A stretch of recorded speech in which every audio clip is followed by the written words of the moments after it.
சிறப்பான வடிவமைப்பு 916 ஹால்மார்க் பலவகை கலெக்ஷன்ஸுடன் உங்கள் லக்ஷ்மி ஜுவல்லர்ஸ் பொன்னுருக்கல் மற்றும் தாலிக்கொடியும் செய்து கொடுக்கப்படும். லக்ஷ்மி ஜுவல்லர்ஸ், ஈஸ்ட் ஹாம், லண்டன்.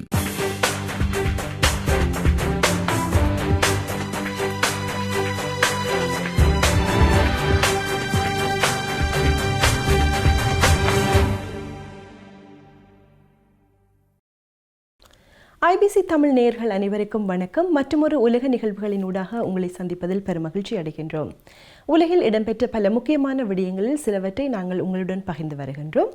அந்த வகையில் நாங்கள் முதலில் பார்க்க இருப்பது IS ஆயுததாரிகளுடன் இணையும் நோக்குடன் சிரியாவுக்கு சென்றிருந்த நிலையில் தடுப்பு முகாம்களில் உள்ள மேற்குலக நாடுகளை சேர்ந்த பெண்கள் தாம் மனம் மாறிவிட்டதாகவும் சொந்த நாடுகளுக்கு திரும்ப விருப்பமாக இருப்பதாகவும் தெரிவித்திருக்கின்றனர். IS ஆயுததாரிகளின் குடும்பங்கள் வசிக்கின்ற முகாம்களில் மேற்குலக நாடுகளை சேர்ந்த இந்த இளம் பெண்களும் தடுத்து வைக்கப்பட்டிருக்கின்ற நிலையில் உரிய நாடுகள் அந்த பெண்களை மீண்டும் பொறுப்பேற்க வேண்டும் என சிரிய அதிகாரிகள் கோரிக்கை விடுத்திருக்கின்றனர். About 2,500 women and children with ties to the Islamic State. சிரியாவின் வடகிழக்கு பிராந்தியத்தில் உள்ள முகாமில் IS ஆயுததாரிகளுடன் தொடர்புகளை பேணிய 2,500க்கும் மேற்பட்ட பெண்கள் மற்றும் சிறுவர்கள் தடுத்து வைக்கப்பட்டிருக்கின்றனர். அமெரிக்காவின் பின்புலத்துடனான சிரிய ஜனநாயக படையினர் என்ற கிளர்ச்சியாளர்கள் IS ஆயுததாரிகள் பலம் ஓங்கியிருந்த இறுதிப் பகுதியை கடந்த 2019ஆம் ஆண்டு மார்ச் மாதம் கைப்பற்றியிருந்தனர். அதன் பின்னர் இந்த பெண்களும் சிறுவர்களும் இந்த அகதி முகாமுக்கு அழைத்து வரப்பட்டு தங்க வைக்கப்பட்டிருக்கின்றனர். குறித்த முகாமில் இருக்கும் மேற்குலக நாடுகளுடன் தொடர்புடைய பெண்கள் தாம் தற்போது கடும் போக்குவாதிகளாக இல்லை எனவும் சொந்த நாடுகளுக்கு திரும்ப விரும்புவதாகவும் கூறியிருக்கின்றனர். ஜெசிகா என்ற இளவயது பெண் தான் பிரான்சிலிருந்து சிரியாவிற்கு சென்றதாக கூறியிருக்கின்றார். தாமும் குழுவில் உள்ள ஏனையோரும் இனி ஒருபோதும் IS ஆயுததாரிகளுக்கு ஆதரவு வழங்கவில்லை என குறிப்பிடுகின்றனர். நாங்கள் சிறிய குழுக்களாக இருக்கின்றோம். எங்களில் 10 பேர் வரை இருக்கின்றோம். நாங்கள் மனமாற்றம் அடைந்திருக்கின்றோம். ஒன்றாக ஒற்றுமையாக இருக்கின்றோம். ஒருவருக்கு ஒருவர் உதவியாக இருந்து வருகின்றோம். எங்களுக்குள் ஏற்பட்டிருக்கின்ற மாற்றத்தை ஏனைய பெண்கள் விரும்பவில்லை. மீண்டும் IS ஆயுததாரிகளுடன் சென்று இணைய வேண்டும் என அவர்கள் விரும்புகின்றார்கள் என ஜெசிகா தெரிவித்திருக்கின்றார். தாம் மனமாற்றம் அடைந்துள்ளதாக கூறும் ஜெசிகா மற்றும் ஏனையோர் முகாமில் உள்ள IS ஆயுததாரிகளின் கடும் போக்குவாத கொள்கைகளுக்கு ஆதரவளிக்கும் ஏனைய பெண்கள் தம்மை எதிர்ப்பதாகவும் கூறியிருக்கின்றார். தாம் ஒரு கனேடிய பிரஜை என குறிப்பிடும் கிம்பேலி என்ற பெண் IS ஆயுததாரிகளில் இருந்து விடுதலை பெற்று வந்தமை மன நிம்மதியை தருகின்றது என குறிப்பிட்டிருக்கின்றார். சிரியாவின் கிழக்கு பிராந்தியத்தில் நிலை கொண்டிருந்த IS ஆயுததாரிகள் அமெரிக்கா மற்றும் உள்ளூர் படையினரால் தோற்கடிக்கப்பட்டமை குறித்தும் அவர் மகிழ்ச்சியை வெளியிட்டிருக்கின்றார். என்னை பொறுத்தவரை IS ஆயுததாரிகளின் சித்தாந்தங்களை நான் கொண்டிருக்கவில்லை. எனது கணவர் இங்கு இருந்தார். இங்கு வருமாறு அவர் என்னை அழைத்தார். நான் கற்றுத் தருகிறேன் என அவர் கூறினார். எனினும் நான் இதுவரை அவர்களின் கொள்கைகளை கற்றுக்கொள்ளவில்லை. IS ஆயுததாரிகளை தோற்கடிக்கப்பட்டதை பார்த்து மகிழ்வடைந்தேன் என அவர் தெரிவித்திருக்கின்றார். இந்த நிலையில் குறித்த முகாமில் உள்ள பெண்கள் மற்றும் சிறுவர்களை உரிய நாடுகளுக்கு மீண்டும் பொறுப்பேற்றுக் கொள்ள வேண்டும் என சிரிய அதிகாரிகள் வலியுறுத்தியிருக்கின்றனர். எனினும் முகாமில் இருந்து நாடு திரும்பிய பெண்கள் அந்த நாடுகளில் குற்றவாளிகளாக காணப்பட்டு சிறை வைக்கப்பட்டிருக்கின்றனர் என்பதும் குறிப்பிடத்தக்கதாகும். அமெரிக்க வரலாற்றில் முதன்முறையாக திருநங்கையான வைத்தியர் ரேச்சல் லெவின் 4 நட்சத்திர அட்மிரலாக பதவியேற்றிருக்கின்றார். தனது நியமனமானது எதிர்காலத்தில் வரவிருக்கின்ற நியமனங்களுக்கு முன் உதாரணமாக இருக்கட்டும் எனவும் அவர் தெரிவித்திருக்கின்றார். அமெரிக்காவின் சுகாதார உதவி செயலாளரான 63 வயதான ரேச்சல் லெவின் அமெரிக்க பொது சுகாதார சேவைகள் ஆணைக்குழுவின் அட்மிரல்களில் ஒருவராக நியமிக்கப்பட்டுள்ளார். அமெரிக்க ஜனாதிபதி ஜோ பைடன் அவரை இந்த பதவிக்கு நியமித்துள்ளார்.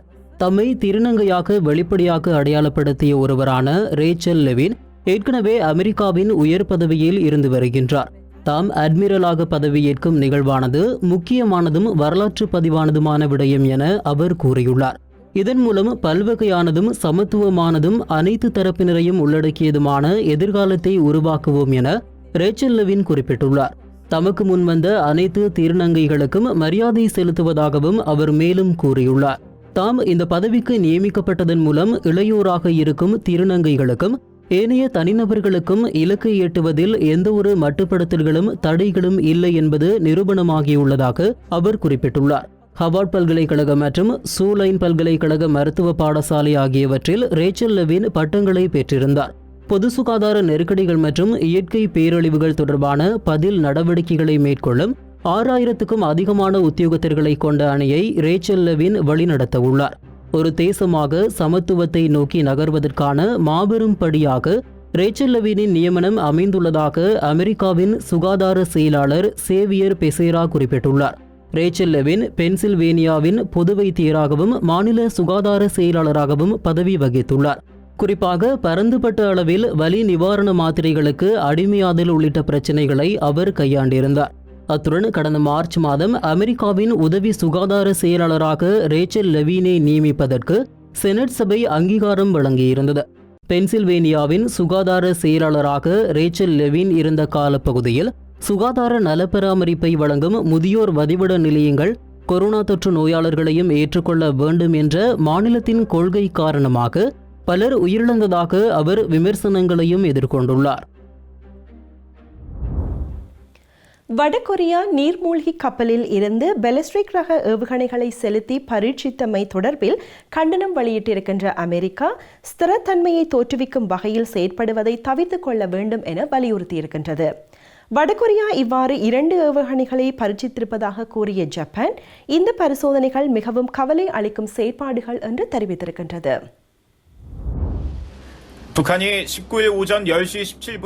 ஐக்கிய நாடுகளின் பாதுகாப்பு பேரவையின் கடுமையான தடைகளுக்கு மத்தியிலும் தமது நாட்டின் ஆயுத மேம்பாட்டு நடவடிக்கைகளை வடகொரியா தொடர்ந்தும் தீவிரப்படுத்தி வருகின்றது. அந்த வகையில் இவ்வாண்டில் மாத்திரம் 8வது ஏவுகணை பரிசோதனையை வடகொரியா மேற்கொண்டுள்ளது. நீர்மூழ்கி கப்பலில் இருந்து செலுத்தப்பட்டதாக சந்தேகிக்கப்படும் 2 ஏவுகணைகளும் ஜப்பான் கடற்பரப்பில் சென்று விழுந்துள்ளதாக தென்கொரிய ராணுவம் தெரிவித்துள்ளது. இந்த ஏவுகணையை கடந்த ஜனவரி மாதம் அறிமுகப்படுத்திய வடகொரியா அது உலகிலேயே சக்தி வாய்ந்த ஆயுதம் என கூறியிருந்தது. இதற்கிடையில் வடகொரியாவின் ஏவுகணை பரிசோதனைகளை தொடர்ந்து நீர்மூழ்கி கப்பலில் இருந்து பாலிஸ்டிக் ரக ஏவுகணையை தென்கொரியா அண்மையில் பரிசோதனை செய்திருந்தது. இந்த நிலையில் வடகொரியா தனது நாட்டின் கிழக்கு கடற்பகுதியில் உள்ள சின்போ துறைமுகத்தில் வைத்து நீர்மூழ்கி கப்பலில் இருந்து பாலிஸ்டிக் ரக ஏவுகணையை செலுத்தியுள்ளது. 450 கிலோமீட்டர் தூரம் வரை பயணித்த குறித்த ஏவுகணை அதிகபட்சம் 60 கிலோமீட்டர் உயரத்துக்கு சென்றுள்ளதாகவும் தென்கொரிய ஊடகங்கள் செய்தி வெளியிட்டன. நீர்மூழ்கி கப்பலில் இருந்தா அல்லது நீருக்கு அடியில் உள்ள தளத்தில் இருந்தா இந்த ஏவுகணை செலுத்தப்பட்டது என்பது உறுதி செய்யப்படவில்லை என தெரிவிக்கப்பட்டுள்ளது. இந்த நிலையில் தற்போது வடகொரியா செலுத்தியுள்ள ஏவுகணை தொடர்பான மேலதிக விவரங்களை ஆய்வு செய்யும் நடவடிக்கைகளில் அமெரிக்க மற்றும் தென்கொரிய புலனாய்வு பிரிவுகள் இறங்கியுள்ளன. தென்கொரியாவின் தேசிய பாதுகாப்பு பேரவையானது 70 நிமிடங்கள் வரை சந்தித்து கலந்துரையாடியுள்ளதுடன் இந்த ஏவுகணை பரிசோதனை தொடர்பில் தனது ஆழ்ந்த வருத்தத்தை தெரிவித்துள்ளது. இதனிடையே 2 பாலிஸ்டிக் ரக ஏவுகணைகள் இவ்வாறு செலுத்தப்பட்டுள்ளதாக கூறியுள்ள ஜப்பான் பிரதமர் ஃபுமியோ கிஷிடா இது மிகவும் கவலைக்குரிய விடயம் என கூறியுள்ளார். அத்துடன் பொது தேர்தலுக்கான பிரசாரத்தை இடைநடுவே கைவிட்டு வடகொரியாவின் ஏவுகணை பரிசோதனை தொடர்பில் கலந்துரையாடும் வகையில் பிரதமர் டோக்கியோ திரும்பியுள்ளார். வடகொரியா பாலிஸ்டிக் ரக ஏவுகணை பரிசோதனைகளை மேற்கொண்டுள்ளதை தாம் அறிந்துள்ளதாகவும் இது தொடர்பில் நட்பு நாடுகளான ஜப்பான் மற்றும் தென்கொரியாவுடன் கலந்துரையாடுவதாகவும் அமெரிக்கா கூறுகின்றது. வடகொரியாவின் இந்த நடவடிக்கை அமெரிக்க படையினருக்கோ அல்லது நட்பு நாடுகளுக்கோ உடனடியான அச்சுறுத்தலை விடுக்கவில்லை எனவும் அமெரிக்காவின் இந்தோ பசிபிக் கட்டளை மையம் கூறியுள்ளது. இதனிடையே தடை செய்யப்பட்ட ஆயுதங்கள் மற்றும் அணு ஆயுதங்கள் குறித்து தடைப்பட்டுள்ள பேச்சுவார்த்தைகளில் வடகொரியாவை மீண்டும் ஈடுபட செய்வதற்கான முயற்சிகளை அமெரிக்க மற்றும் தென்கொரிய அதிகாரிகள் மேற்கொண்டுள்ளனர். எமது நோக்கத்தில் மாற்றங்கள் எதுவும் ஏற்படுத்தப்படவில்லை. வடகொரியாவிற்கு எதிராக மோதல் போக்குடன் நாம் செயற்படவில்லை. எந்த ஒரு முன் நிபந்தனைகளுமின்றி அவர்களுடன் சந்திப்பை நடத்துவதற்கு தயாராக இருக்கின்றோம். பேச்சுவார்த்தையில் ஈடுபடும் அதேவேளை ஐநா பாதுகாப்பு பேரவையில் நிறைவேற்றப்பட்ட தீர்மானத்தை நடைமுறைப்படுத்துவதற்கான கடப்பாடு தமக்கு உள்ளதாக வடகொரியாவுக்கான அமெரிக்க தூதுவர் சங் கிம் குறிப்பிட்டுள்ளார். வாஷிங்டனில் வைத்து வடகொரியாவுக்கான தென்கொரிய தூதுவருடனான சந்திப்பை தொடர்ந்து அவர் இந்த கருத்துக்களை வெளியிட்டுள்ளார். இந்த நிலையில் வடகொரியா தொடர்பில் கலந்துரையாடும் வகையில் தென்கொரியா, ஜப்பான் மற்றும் அமெரிக்க புலனாய்வு அதிகாரிகள் தென்கொரிய தலைநகர் சோவில் சந்தித்து கலந்துரையாட உள்ளனர். வடகொரியாவுக்கும் அமெரிக்காவுக்கும் இடையிலான பேச்சுவார்த்தைகள் கடந்த 2019ஆம் ஆண்டு பிப்ரவரி மாதம் முதல் முடங்கியுள்ளன. அதன் பின்னர் இவ்வாண்டு முதல் மீண்டும் தமது ஆயுத பரிசோதனைகளை முன்னெடுத்துள்ள வடகொரியா தமது சோதனை நடவடிக்கைகளை எந்த ஒரு நாட்டுடனும் யுத்தம் புரிவதை இலக்காக கொண்டது அல்லவென கூறியுள்ளது. குறித்த ஆயுதங்கள் நாட்டின் தற்பாதுகாப்புக்கானது எனவும் அந்த உரிமையை யாரும் தட்டி பறிக்க முடியாது எனவும் வடகொரியா வலியுறுத்தி கூறியுள்ளது. போலந்து பிரதமர் மெத்தியூஸ் மொராவியஸ்கி மற்றும் ஐரோப்பிய ஆணையாளர் உர்சுலா von der Leyen ஆகியோருக்கு இடையில் ஐரோப்பிய ஒன்றிய நாடாளுமன்றத்தில் கடுமையான வாத பிரதிவாதங்கள் இடம்பெற்றிருக்கின்றன.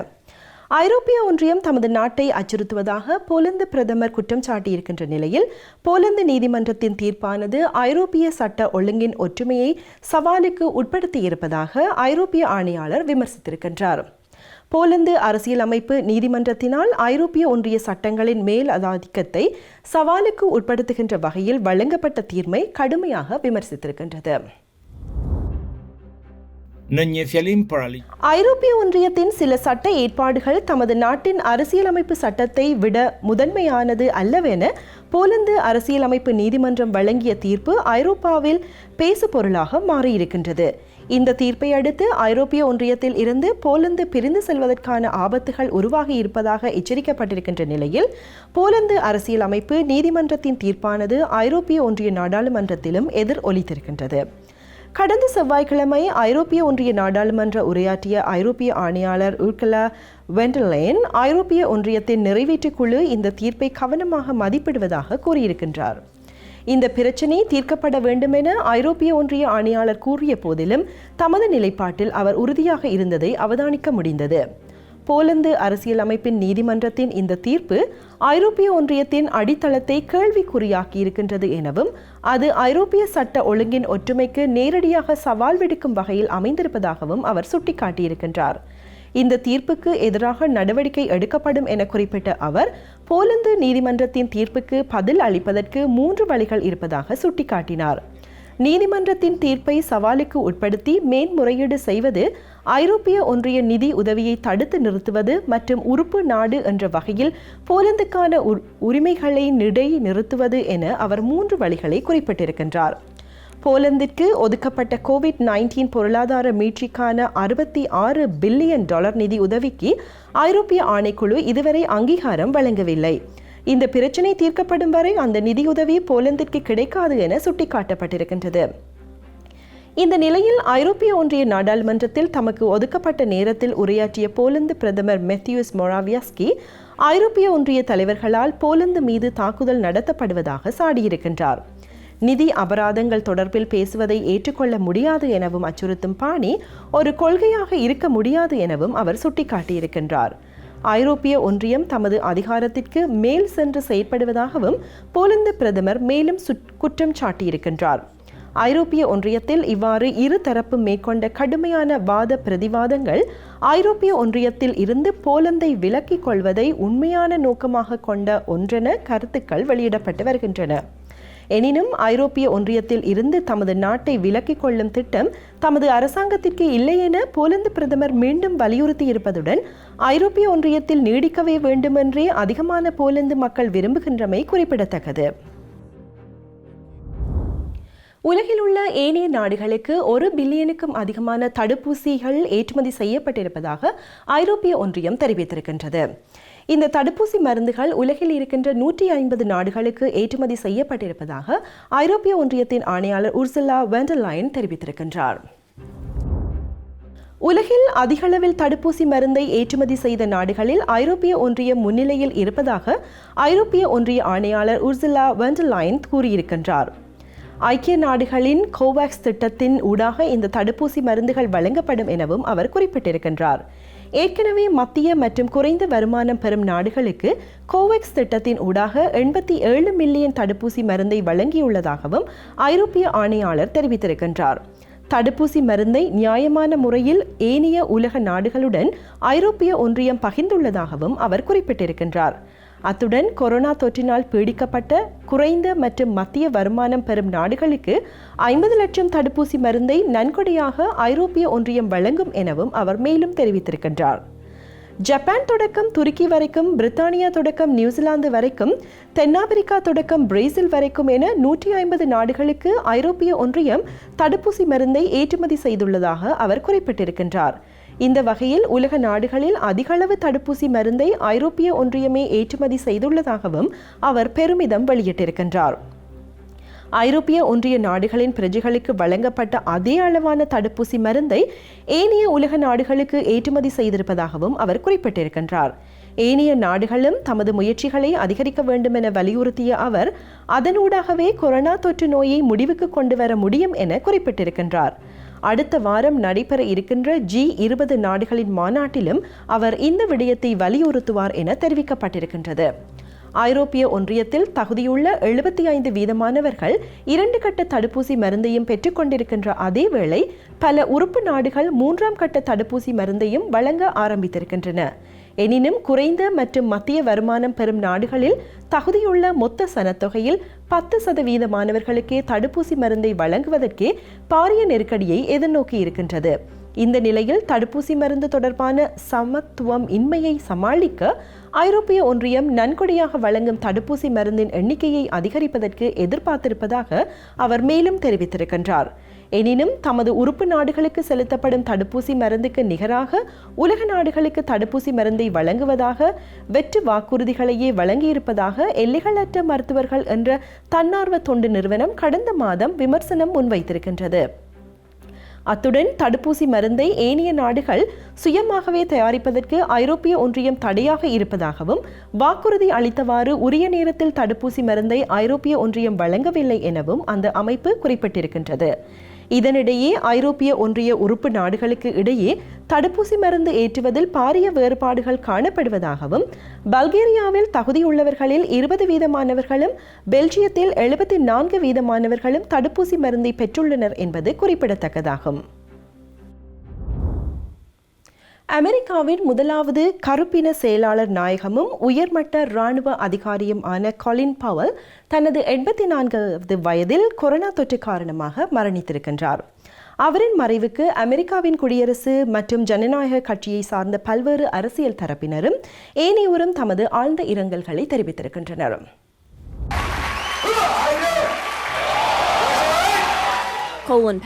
கொலின் பவல் அமெரிக்காவின் மதிப்புமிக்க இராணுவ ஜெனரலாகவும் அரசு சேவையாளராகவும் பணியாற்றியவர். அமெரிக்காவின் முன்னாள் ஜனாதிபதி டொனால்ட் ரேகனின் தேசிய பாதுகாப்பு ஆலோசகராகவும் அவர் பதவி வகித்திருந்தார். அத்துடன் முன்னாள் ஜனாதிபதி ஜோர்ஜ் H.W. புஷ்ஷின் இராணுவ கூட்டுப்படைகளின் தலைவராகவும் கொலின் பவல் செயற்பட்டிருந்தார். இறுதியாக ஜோர்ஜ் W. புஷ்ஷின் நிர்வாகத்தில் இராஜாங்க செயலாளராக கொலின் பவல் பணியாற்றினார். அத்துடன் அமெரிக்க இராஜாங்க செயலாளராக பதவி வகித்த முதலாவது ஆப்பிரிக்க அமெரிக்கராகவும் அவர் வரலாற்றில் பதிவாகியுள்ளார். ஆப்பிரிக்க அமெரிக்கர் என்ற வகையில் அமெரிக்க இராணுவத்தில் மிகச்சிறந்த இலக்குகளை கொலின் பவல் எட்டியுள்ளதாக ஆய்வாளர்கள் குறிப்பிடுகின்றனர். 1996ஆம் ஆண்டு நாட்டின் முதலாவது ஜனாதிபதியாக தெரிவு செய்யப்படுவார் என எதிர்பார்க்கப்பட்டது. எனினும் கடும் போக்குவாதிகளால் அவர் கொலை செய்யப்படுவார் என்ற கவலை அவரது மனைவி அல்மாவிற்கு இருந்த காரணத்தால் அவரது பாதை மாறியிருந்தது. 2008 மற்றும் 2012ஆம் ஆண்டு தனது குடியரசுக் கட்சியில் இருந்து வெளியேறி ஜனநாயக கட்சி வேட்பாளர் பராக் ஒபாமாவுக்கு ஜனாதிபதி தேர்தலில் ஆதரவு வழங்கியிருந்தார். அமெரிக்காவின் முதலாவது பாதுகாப்பு செயலாளர் லோய்ட் ஆஸ்டின் கொலின் பவல் சிறந்த வழிகாட்டியாகவும் தனது நண்பராகவும் இருந்தவர் என கூறினார். இளைய படை வீரராக வியட்நாம் யுத்தத்தில் 2 தடவைகள் கொலின் பவல் காயமடைந்திருந்தார். வியட்நாமின் யுத்த அனுபவங்களின் உதவியினூடாக இராணுவ மற்றும் அரசியல் உத்திகளை வகுத்திருந்ததுடன் ஜனாதிபதி எவ்வாறு மற்றும் எப்போது படைகளை பயன்படுத்த வேண்டும் என்ற விடயங்களை அறிந்து கொண்டதாக கொலின் பவல் குறிப்பிட்டிருந்தார். அமெரிக்க இராணுவத்தை மிகச்சிறந்த முறையிலும் ராஜதந்திர ரீதியிலும் கொலின் பயன்படுத்தினார் எனவும் யுத்தம் மற்றும் இராணுவ நடவடிக்கைகளை இறுதி தெரிவாகவே அவர் எப்போதும் வைத்திருந்தார் எனவும் அமெரிக்க இராஜாங்க செயலாளர் ஆண்டனி பிளிங்கன் குறிப்பிட்டுள்ளார்.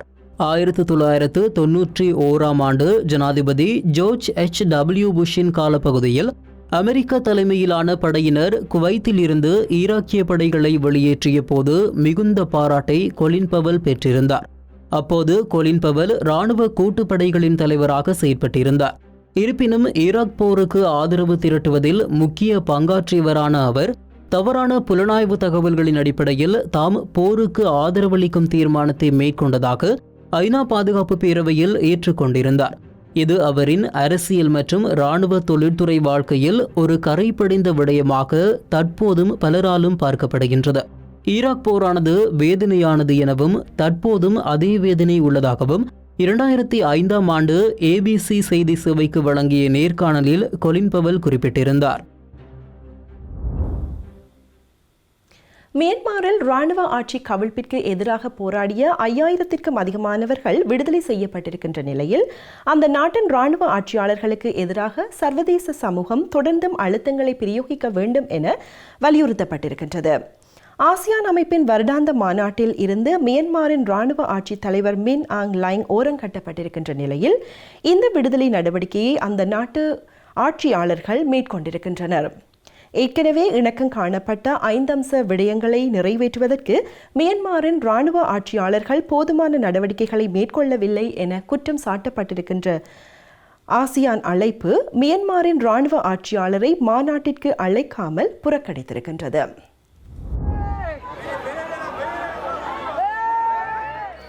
மியான்மரில் இராணுவத்தினரது ஆட்சி கவிழ்ப்பிற்கு எதிராக ஆர்ப்பாட்டத்தில் ஈடுபட்டதை அடுத்து கைது செய்யப்பட்ட 5000க்கும் அதிகமானவர்கள் விடுவிக்கப்பட்டிருக்கின்றனர். இந்த வகையில் யங்கோனின் இன்சீன் சிறைச்சாலையில் இருந்து கைதிகளையும் தடுத்து வைக்கப்பட்டிருந்தவர்களையும் ஏற்றிய பேருந்து புறப்பட்டுச் சென்றபோது சிறைச்சாலைக்கு வெளியே கூடியிருந்தவர்கள் ஆர்ப்பாட்டம் செய்திருக்கின்றனர். சிறைகளில் இருக்கின்ற 5636 பேரை விடுதலை செய்ய உள்ளதாக மியான்மரின் ராணுவ ஆட்சியாளர்கள் கடந்த திங்கட்கிழமை அறிவித்திருந்தனர்.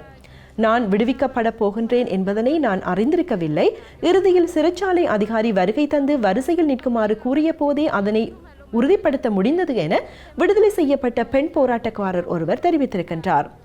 நாம் விடுதலை செய்யப்படும் சாத்தியங்கள் குறித்து 4 நாட்களுக்கு முன்பே தகவல் கிடைத்தது. எனினும் அதனை நியாயமான ஒன்றாக சிறைச்சாலையில் இருந்த எவரும் கருத்தில் எடுக்கவில்லை என அவர் கூறியிருக்கின்றார். விடுதலை செய்யப்பட்ட கைதிகள் சிறைச்சாலைக்கு வெளியே கூடியிருந்த தமது உறவுகளை நேரில் பார்த்த பின்னர் கண்ணீர் விட்டு கதறி அழும் காட்சிகளை அவதானிக்க முடிந்தது. 10 அல்லது 11 மணிக்கு விடுதலை செய்யப்பட உள்ளதாக செய்திகளில் அறிவிப்பதை பார்த்தோம். எனினும் இறுதி வரை அதனை எம்மால் உறுதியாக நம்ப முடியவில்லை. இந்த செய்தி தவறாக இருக்கலாம் என எண்ணினோம் எனவும் விடுவிக்கப்பட்ட பெண் போராட்டக்காரர் சுட்டிக்காட்டியிருந்தார். எனினும் பதவி கவிழ்க்கப்பட்டு ஆட்சியில் இருந்து அகற்றப்பட்ட ஆங் சான் சூச்சி தொடர்ந்தும் தடுத்து வைக்கப்பட்டிருக்கின்றார். கடந்த பிப்ரவரி மாதம் 1ஆம் திகதி இராணுவத்தினர் ஆட்சி அதிகாரத்தை கைப்பற்றியது முதல் அவர் வீட்டுக்காவலில் வைக்கப்பட்டிருக்கின்றார். இராணுவ ஆட்சி கவிழ்ப்பிற்கு எதிராக முன்னெடுக்கப்பட்ட ஆர்ப்பாட்டங்களின் போது 1178 பேர் கொல்லப்பட்டிருப்பதுடன் 7355 பேருக்கு எதிராக குற்றம் சாட்டு பதிவு செய்யப்பட்டும் சிறை தண்டனை விதிக்கப்பட்டும் இருக்கின்றது. பௌத்தர்களின் புனித நாளை முன்னிட்டு சிறை கைதிகளை விடுவிப்பதாக இராணுவ ஆட்சி கவிழ்ப்பிற்கு தலைமை வகித்த மின் ஆங் லைங் தெரிவித்திருக்கின்றார்.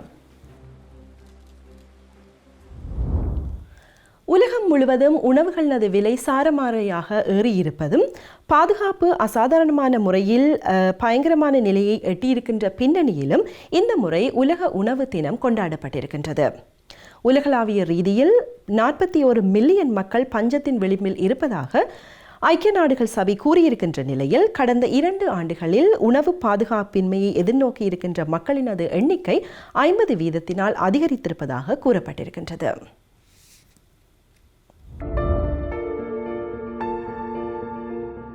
உலகளாவிய ரீதியில் பசிக்கு எதிரான நடவடிக்கை எடுப்பதற்கும் பசியை இல்லாதொழிப்பதற்குமான நாளை குறிக்கும் வகையில் கடந்த 16ஆம் திகதி உலகளாவிய ரீதியில் உணவு தினம் கொண்டாடப்பட்டது.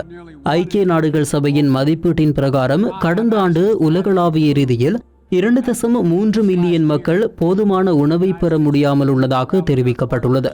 உலகளாவிய ரீதியில் 1/3 பங்கினர் போதுமான உணவை பெற முடியாமல் உள்ளனர். அமெரிக்கா அதன் நட்பு நாடுகளுடன் இணைந்து போசாக்கின்மையை இல்லாது செய்வதற்கு உடனடியாக நடவடிக்கை மேற்கொண்டுள்ளது. எதிர்வரும் தசாப்தங்களில் உலக மக்களுக்கு நிலையாக உணவளிப்பதை உறுதி செய்வதற்கு நடவடிக்கை எடுப்பதாக அமெரிக்க ஜனாதிபதி ஜோ பைடன் கூறியுள்ளார்.